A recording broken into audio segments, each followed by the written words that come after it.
Hello, fabulous Leo. Welcome to your horoscope for the month of October 2015, Love Focus. I am your astrologer, Nadiya Shah. Thank you for being here. This month, where it comes to love, boy, is it a biggie. And it's a biggie not just because of what's starting, but mainly because of what is integrating, what settles in, and what you understand.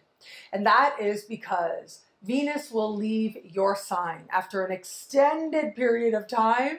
Really, you started feeling this energy way back in the spring, and you had this extended lesson with Venus, this extended dance with Venus, if you will, as she went forward and then retrograde over the summer and then forward again.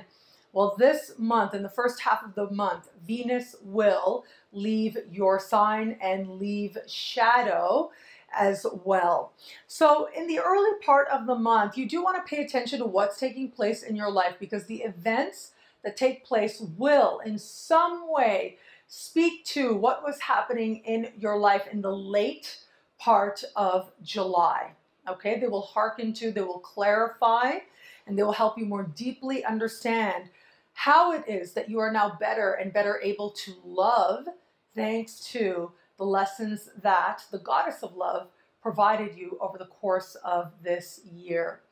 So Venus will leave your sign, and a part of you is really going to be feeling like, okay, all that work you did, now you're ready to go forward. Now you're ready to approach love from a whole other perspective, and a perspective that is more filled with self-knowledge. Some people, as Venus was going retrograde, likely experienced adventures in love. Okay, very likely scenario for some out there. Return of exes or people who were just too much like somebody that they used to date way long before. For others, this Venus retrograde was much more of a personal process where you're looking at not only love, but also possessions, asking yourself, what do you love? Do you love it? Is it going to stay or is it going to go? So this had to do with possessions. This had to do with people, with memories, with energy. All of that was coming together. And what I think is also interesting with this is that sometimes having Venus retrograde in your sign can sometimes also make people a little obsessive, to put it one way. Like thinking about a thing way too much, thinking about another person, a relationship way too much. Trying all kinds of wacky things to make that person come back into your life. Like, these are the kind of things I've seen when people have Venus retrograde, particularly in their own sign. Well, now it's like the dust settles, right? Now you start to see the wisdom, and you see where it is that maybe you were seeing what wasn't really there. Or you see where maybe what you saw before was motivated not from a place that had to do with your actual feelings for this person, but was much more a process within yourself, or what that person represented to you as well.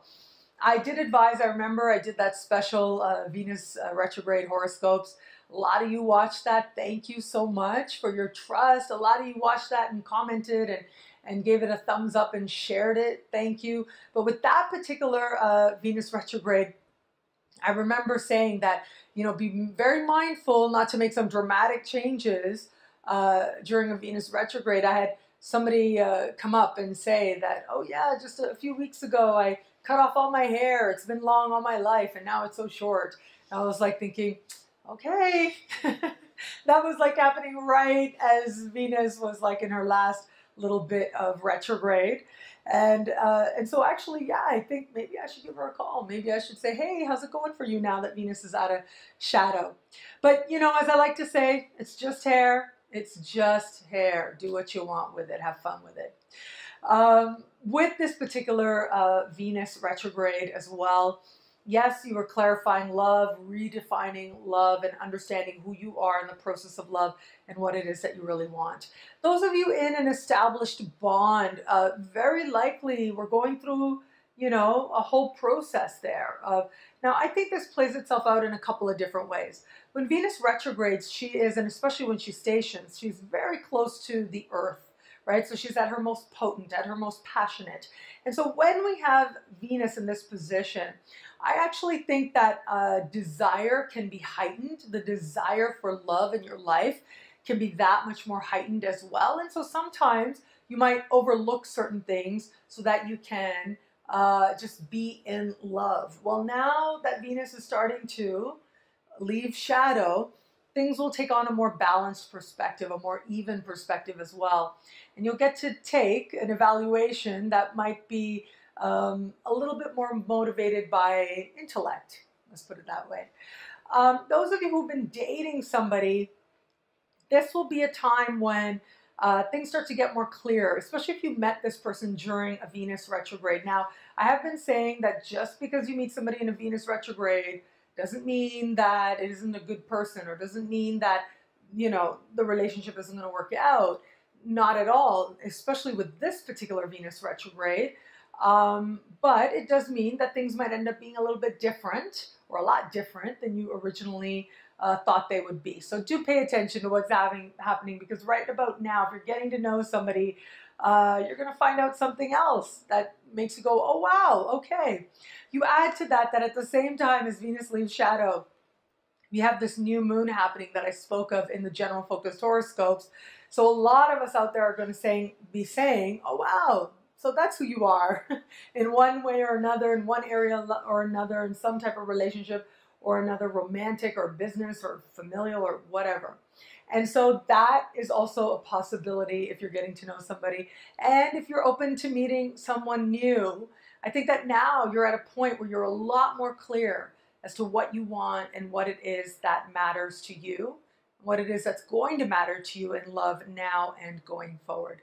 What I love about this month for you is that a lot of lessons hit home and a lot of things come together and a deepening understanding takes place.